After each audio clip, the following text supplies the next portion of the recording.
12वीं सीबीएसई का परिणाम जारी हो चुका है। हमारे साथ बातचीत करने के लिए उदयपुर के जय हैं, जिन्होंने 99% हासिल किए हैं कॉमर्स सब्जेक्ट में। इनके 99% में जय, पहले आपको बहुत बहुत बधाई।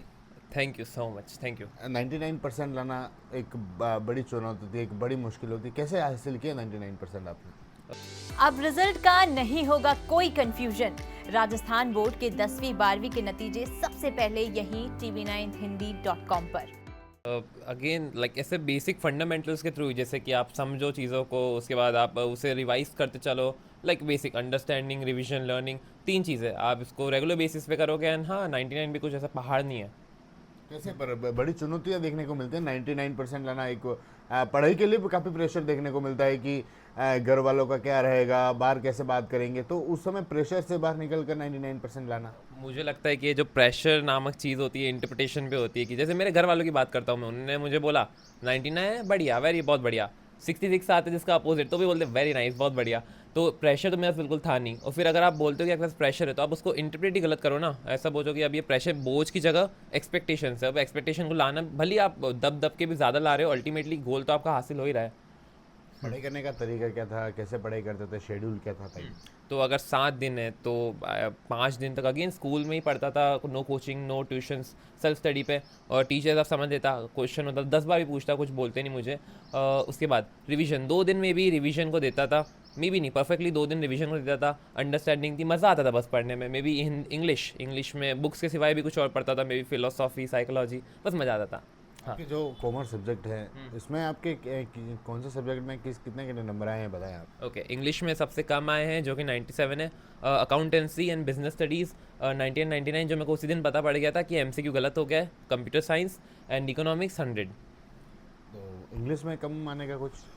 मुझे लगता है चेकिंग मिस्टेक हो गई कि मजाक कर रहा हूँ। तो मुझे लगता है कि एक तो मुझे पता है कि मैंने वोकेबलरी पे बहुत ज़्यादा एम्फेसिस डाला था। मे बी एक्सप्रेशन में कट गए हो। वोकेबलरी मुझे अभी तक याद है कि मेरे हाफ मार्क तो एटलीस्ट कर ही रहा था स्पेलिंग मिस्टेक का, क्योंकि मैंने सोच के कहा था अच्छी वोकेबलरी यूज़ करूँगा उसके मार्क्स मिलेंगे। बहुत जगह उसने बेनिफिट दिया, कुछ जगह कट गए उसकी वजह से। मतलब ओवर स्मार्टनेस हो सकता है, वैसे ये बोल सकते हो। नहीं, पर 99% लाना, और कहीं ना कहीं एक मोबाइल को लेकर देखने को मिलता है, सोशल मीडिया, मोबाइल, उससे कि दूरी रखी थी या फिर कैसे क्या किया?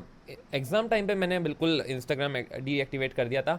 बट उससे पहले मेरे लिए तो ये एक लर्निंग सोर्स ही था कि इंस्टाग्राम भी मेरे लिए may be poetry etcetera, history, कुछ भी फ़न चीज़ें देखता था इंस्टाग्राम पे। 1 घंटा कभी कभी वेस्ट हो जाता था, उससे ज़्यादा नहीं, बैलेंस आउट हो जाता था मेरे लिए। फिर फ्रेंड्स के साथ घूमना, उनके साथ खेलना, मज़ा आता था, अच्छा था। तो एक देखने को मिलता है कि पेरेंट्स का बच्चों पर दबाव रहता है कि आपको इतने परसेंट लाने हैं, इस तरह से करना है। तो कोई पेरेंट्स का, स्कूल टीचर्स का कैसे सपोर्ट मिला? अल्टीमेट इमेंस सपोर्ट की। मेरे पापा मम्मी ने तो बोला था जो आए बढ़िया। टीचर्स की बात आती है, बहुत सपोर्टिव थे कि जो पूछना है पूछ, जिस टाइम पूछना है पूछ। अगर मैं 10 बजे फ़ोन करके बोलूँ कि मुझे ये क्वेश्चन है, तो भी वो बता देते हैं। आगे क्या करने का सपना है, क्या बनना चाहते हैं? सपना मेरा, अगर एकेडमिक लाइफ में पूछो तो सीए करूँगा। सीए के पास सीयूईटी भी दे ही रहा हूँ। बट अगर आप मेरे इनर सेंस से पूछो तो फिलोसॉफी अच्छी लगती है, साइकोलॉजी अच्छी लगती है, ये सब मेरे इंटरेस्ट हो गए। स्पोर्ट्स खेलना, ये सब।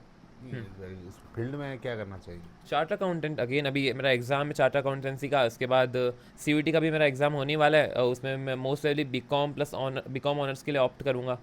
दूसरे स्टूडेंट्स को क्या कहना चाहेंगे जो इस तरह के मोटिव नहीं हो पाते हैं, उनको मोटिव के लिए?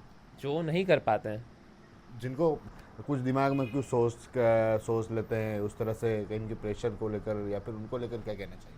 मेरा तो फर्स्ट थिंग है कि जो भी आपका चीज़ है वो खुद के हिसाब से करो। तुम होप्स खुद के हिसाब से होने चाहिए, एक्सपेक्टेशन खुद के हिसाब से होने चाहिए। कि अगर मान लो मेरे एक में 80 आ रहा है, दूसरे मुझे बोले इसमें 99 ला, मुझे पता है पॉसिबल नहीं, मुझे पता है 90 पॉसिबल, तो मैं वही एक्सपेक्टेशन रखूँ। गलत एक्सपेक्टेशन रखोगे देन यू विल क्राई कि इतने नहीं आए। ये फर्स्ट थिंग है, उससे आप मोटिवेट हो गए, धीरे धीरे करके इंप्रूव। 82 भी इंप्रूवमेंट है 80 के मुकाबले। ये तो ये भी बोलूँ 80.2 भी इंप्रूवमेंट है उसके मुकाबले। थोड़े थोड़े इंप्रूवमेंट को सेलिब्रेट करो। एक्सट्रीमली हैप्पी मत हो, एक्सट्रीमली सैड मत हो, न्यूट्रल हैप्पी स्टेट में रहो। परिवार का क्या बैकग्राउंड है, मम्मी पापा क्या करते हैं? मेरे पापा तो इलेक्ट्रिशियन है, दैट इज़ प्राइवेट है, एंड मम्मी हाउस वाइफ है। हम्म। तो इस तरह इलेक्ट्रिक में पापा काम करते हैं, प्राइवेट जॉब करते हैं, और आपने 99% है जो उदयपुर के जय जिन्होंने हासिल किए हैं। एक मेवाड़ का नाम देखें तो उस तरह से सीबीएसई के एग्ज़ाम में कॉमर्स सब्जेक्ट में 99% है जो जय। इनका कहना है कि पढ़ाई को इन्होंने अपने उस हिसाब से पढ़ाई की, अपने दोस्तों के साथ, पेरेंट्स का जिस तरह का सपोर्ट इनको मिला है। TV9 के लिए राजेश डांगी।